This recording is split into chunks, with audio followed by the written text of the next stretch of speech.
For the ladies present today, congratulations on an amazing accomplishment. You should be proud of all that you have achieved to this point in your young lives. I want to speak directly to you briefly because I think it is you, the women, who have had the most diabolical lies told to you. How many of you are sitting here now, about to cross this stage, and are thinking about all the promotions and titles you are going to get in your career?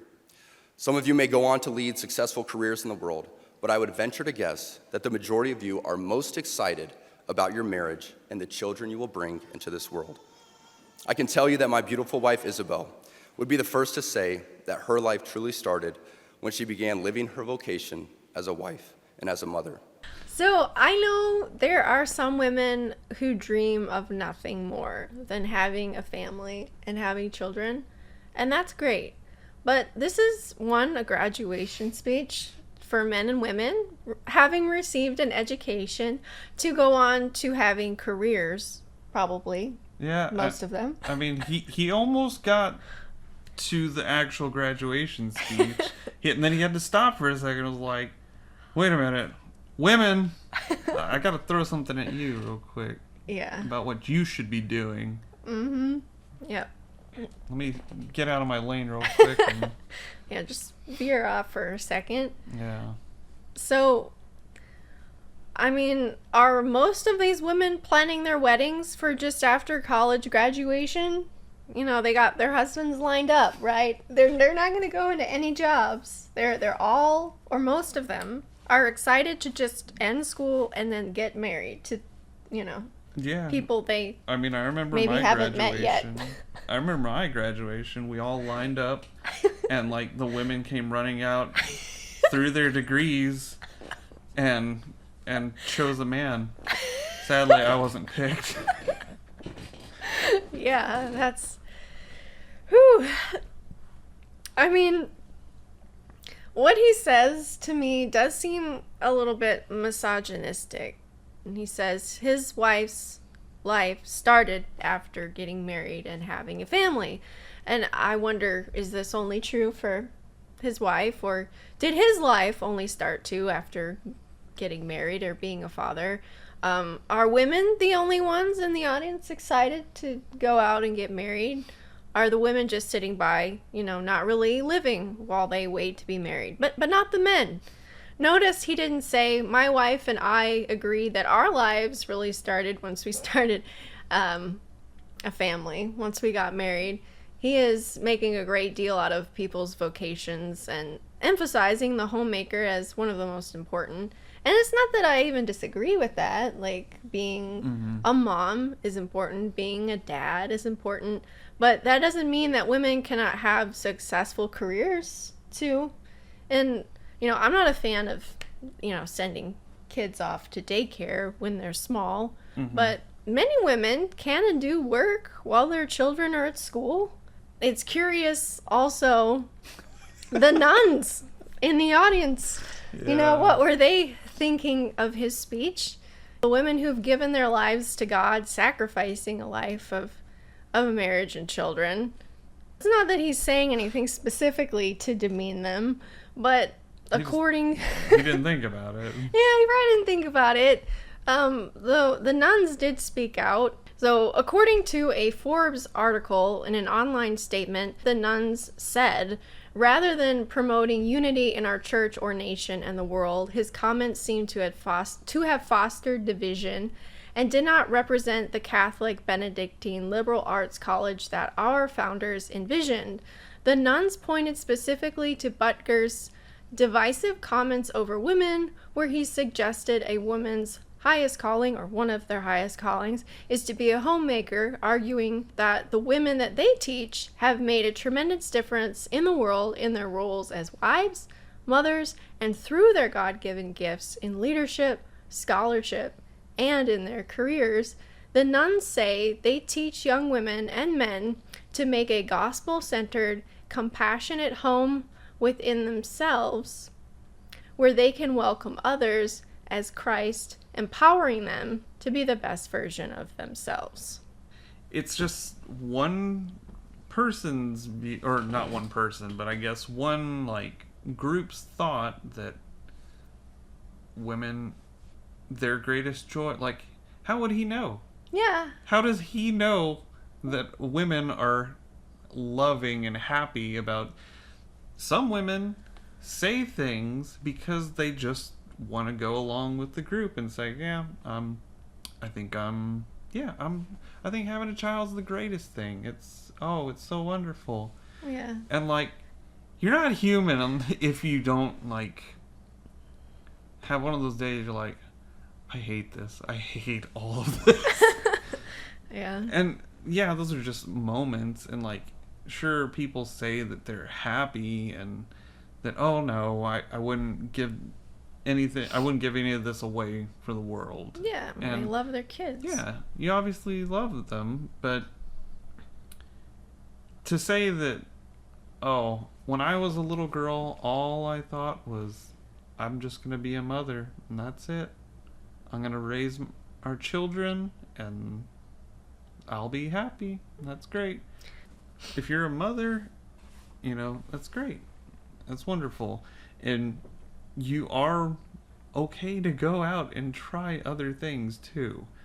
You don't have to just sit there and just keep popping out babies. Like, I don't know. To me, that's kind of crazy because a child with 10 siblings, do you think that, like, every child's gonna feel loved exactly the same?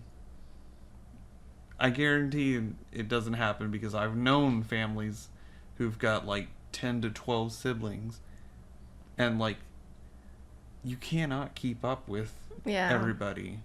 And I mean, your parents had a hard time with four boys. Yeah, 4 boys.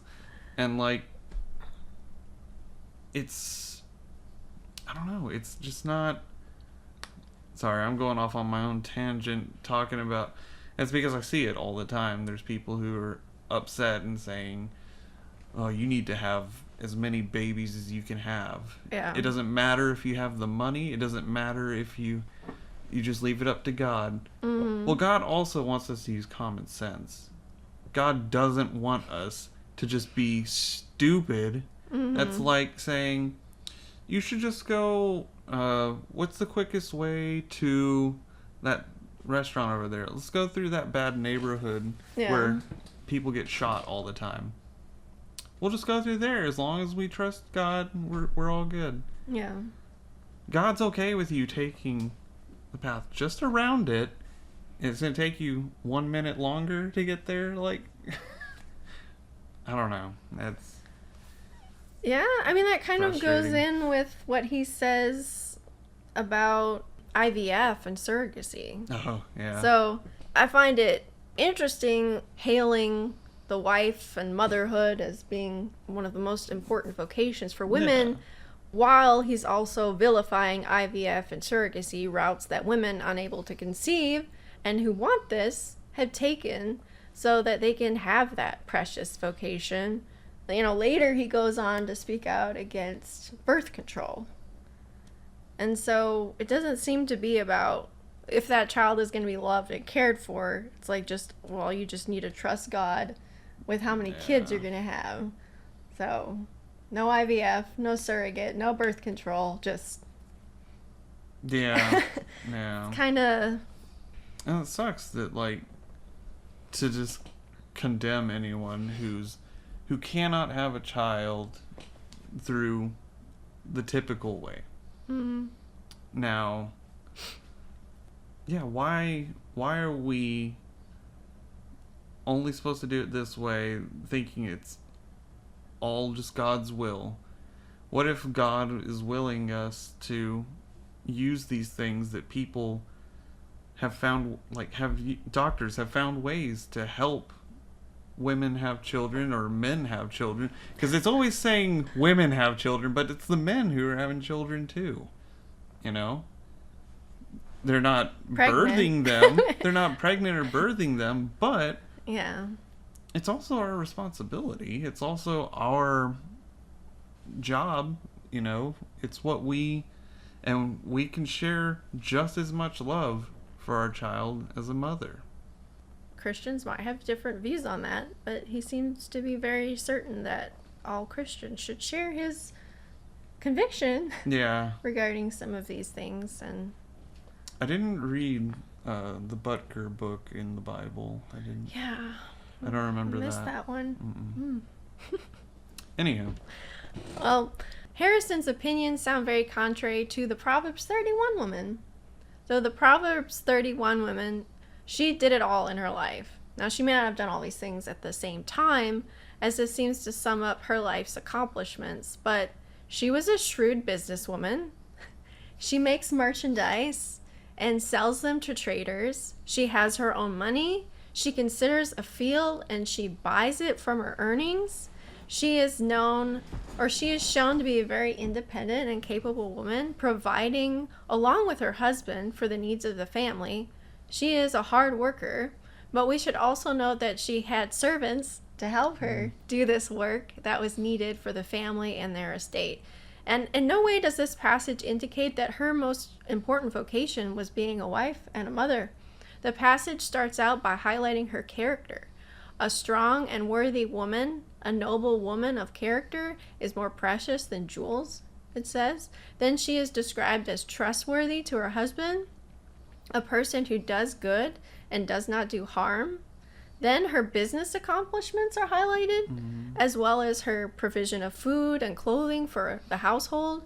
Then the purchase of the land, planting the vineyard, how she clothes herself with strength and makes her arms strong through hard work, how she provides for the poor and the needy and makes fine clothes for her family and for herself. She makes things for herself and she makes things to sell to traders. Strength and dignity are her clothing. It says she laughs at the future. Her mouth is full of wisdom, and she teaches with kindness. She looks to her household, and her children and husband praise her. Now, it's interesting how this passage highlights her own personal accomplishments and character first, and more than anything else. And whilst Harrison is talking about diabolical lies that women have been told about getting accomplishments out in the world, we have passages like this that tell a very different story. It's one thing to go after success at the expense of your family, right? Yeah. But we see from the Proverbs 31 woman that her successes and accomplishments outside the home are noble and worthy of praise, rather than how some have chosen to paint it. Just as a man can be a father and a husband and have other vocations outside the home, so can a woman be a wife and a mother and succeed in many other things. And if the aim is to be biblical, then we should be encouraged to pursue those things by the church and by their husbands. I don't understand why, it just feels like this stuff kind of gets glossed over in the Bible. There's lots of things that feel like they're just glossed over, like, oh, that's this one story. Yeah, it's technically there.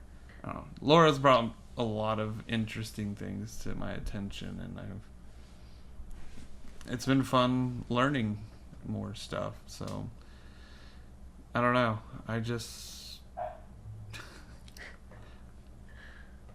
think that she does a great thing, and it's extremely helpful, and it's helped me grow in my faith a lot too. And I'm just very appreciative of that. And if I were a man kind of like Butker's describing, I would have been like, what are you talking about? No, you can't do that. That's not your vocation. Yeah. Why are you doing YouTube? I wouldn't be closer to God like I am now. You know, there was a time in my life that I didn't really fall out of the faith, but it just never really got brought up a whole lot, and I didn't talk about my beliefs. I didn't share things with others because I didn't have a lot of faith-driven friends. I didn't have any Christian friends, and it was kind of a dark time in my life, but it was kind of one of those, oh well. And I will say, in this instance, it was familiarity it wasn't really contempt, but it was content. I was just like, whatever. I was okay. And then Laura came into my life and shared a lot of what she knew. And it kind of reignited this thing in me. And I didn't realize just how much I missed all of this faith and talk of God and Jesus, and it just rekindled something in me. And so I'm very thankful for that. And if I lived this kind of life, I wouldn't have ever really had that. So Well, I'm thankful that you didn't, because yeah. it allowed me to be me. Yeah. And I learned a lot from you by just seeing your faith in action and your life speaking for itself. Thanks. Well, All right, moving on. Heterodox ideas abound even within Catholic circles. For let's be honest, there is nothing good about playing God with having children, whether that be your ideal number or the perfect time to conceive. No matter how you spin it, there is nothing natural about Catholic birth control. It is only in the past few years that I have grown in courage to speak more boldly and directly, because as I mentioned earlier, I have leaned into my vocation as a husband and father, and as a man. To the gentlemen here today, part of what plagues our society is this lie that has been told to you that men are not necessary in the home or in our communities. As men, we set the tone of the culture, and when that is absent, disorder, dysfunction, and chaos set in. you know, I don't know. I'm done. You're done. So he said, men are not necessary in our home and our communities. He's saying that people are saying this, but I don't know who's saying this. I haven't heard anybody saying this. You have? Yeah, I know what he's watching. Yeah. Yeah, he's watching like there's a lot of conservative shows and stuff on YouTube. There's lots of talk about it's younger women who are very liberal. Let's just say a bunch of them are OnlyFans women, and they're like saying, "Oh, men aren't important In society as a whole, we don't need men. Yeah, but it's like super like way out there kind of stuff. Radical. It's very radical, and it's this kind of stuff that they put on YouTube or these streaming services and stuff so that they can rile people up, because people getting riled up gets more views. Yeah. But I know what he's talking about there. It's just that kind of stuff. Just really radical views that don't really represent Yeah, society. They're very ignorant and naive people. So. And then Yeah, go ahead. Sorry. okay, it's okay. He goes on to say, as men, we set the tone of our culture. And I felt this came across as a very misogynistic statement, kind of as if men rule the world. And I think men and women alike set the tone of the culture. And then he goes on to say, and when that is absent, disorder, dysfunction, and chaos set in. And, I've known from personal experience and from other women that they have found disorder, dysfunction, and chaos with a man. So it's not really about having a man around. It's about having a good man around. Right? Yeah. Yeah, exactly. It's... I don't know. It's... Again, I think he's just trying to please people with what he's saying. I think a lot of this is trying to please people. Certain types of... Yeah, I would say that's kind of a misogynistic thing to say. Like, men set the tone for culture. I'll agree in some ways. Like movies where like characters are like overly sexualized. It's because they're trying to get men to watch it, and so like in that way, movies are kind of controlled by men's view. Yeah. What is important. But as for like a good culture, Yeah. it's got to be both. Like, why would God create man and woman if it's not supposed to be? A man decides everything. That woman's there just to help make babies. Makes me really mad. Sorry. Yeah, but it's a very common view in the church. That's one of the big things we talk about on this channel a lot.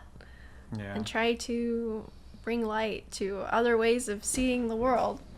Thank you for being on the channel today Yeah. for Absolutely. today's video and having this discussion. It was a long drive here. So. Yeah.